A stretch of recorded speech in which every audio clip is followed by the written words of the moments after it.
Westminster Abbey. I mean, it just goes on and on. Look, I'm not trying to sell you anything. There's a book on this, and it's about £4, so do get it. It's really interesting. I said it's a very comfy ride. We've got, on the bottom here, you chaps might have spotted the hydraulic system. The hydraulic system is made by a supercar manufacturer, Lamborghini. It's Lamborghini carriages. And also there's all mod cons for Her Majesty. There's central heating, electric windows, and a coffee machine. No, I made that up. Should be there, shouldn't there? Just give her everything. If anyone's interested, she likes a flat white. If anyone's going to get her a coffee. Guys, let's just go over here and see what the film looks like from the top. You can see it being filmed.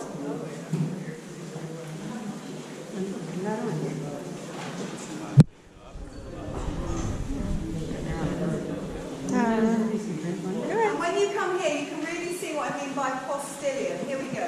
So I think I explained that quite badly. There's a horse right at the front.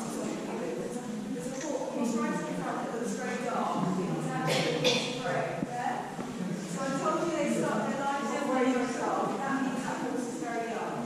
So what they do here is they always team up a young horse with an old horse so it doesn't get frightened. So remember the beginning of the background. So at the Royal Wedding, the Tower of London, a World Heritage Site no less. My name's Clive and I'm one of the 37 yeoman warders or beefeaters that live and work here at the Tower. So some of you might have heard of that saying, an Englishman's home is his castle. Well, this really is our humble home and you're very welcome here today wherever you're from. Now then, for the next 4.5 hours or so, I'm going to be your guide. It is going to feel like 4.5 hours. We're going to whiz around the Tower. I'll point at some historic buildings and tell you a little bit about their history. Is everybody happy with that? Yes. Great. Okay then, our story really begins way back in the year 1066 when William, Duke of Normandy, William the Conqueror, defeated the Anglo-Saxon king. We're down to one now, guys. King Harold at the Battle of Hastings. Well, William was crowned King William I of England on Christmas Day of that same year. But he had to continue to fight his newly conquered subjects for some 12 years or so, as we didn't take too kindly to Norman domination. And during that time, he spent it looking for somewhere to impress, overawe, but most importantly, dominate the citizens of London.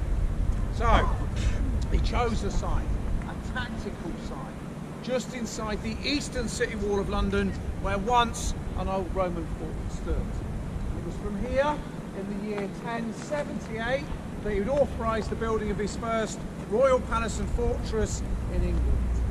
Today, ladies and gentlemen, we refer to that as the White Tower. And the White Tower is situated just over there behind those buildings. Don't look for too long, guys. It's behind those buildings, okay?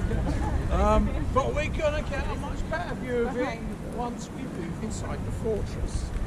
Now, over the next 200 years or so, successive monarchs continued to add to the defences.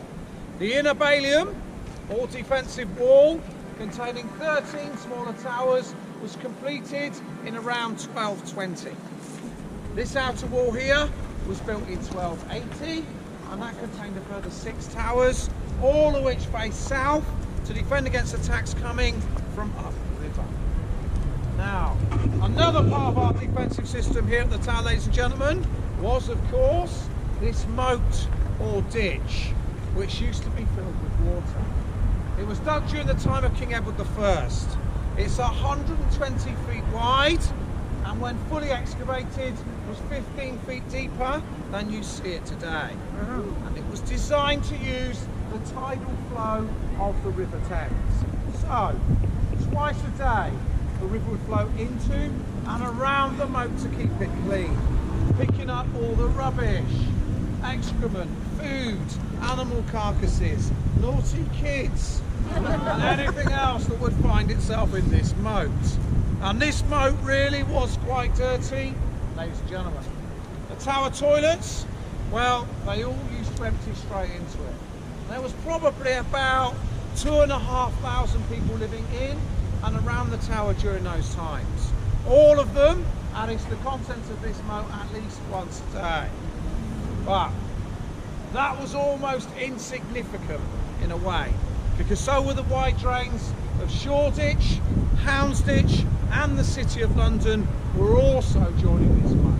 So it really was quite dirty. But that didn't matter, did it?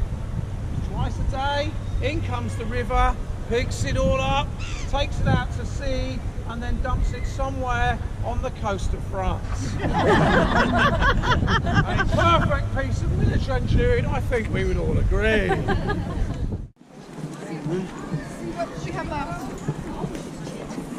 Anybody want ice cream? Well, all right then. I'm up for an ice cream. Sorry? All right, so you want an ice cream, Miss Karen? I do. I say, Mr. Raven, you want an agent for your digital rights? You just get more.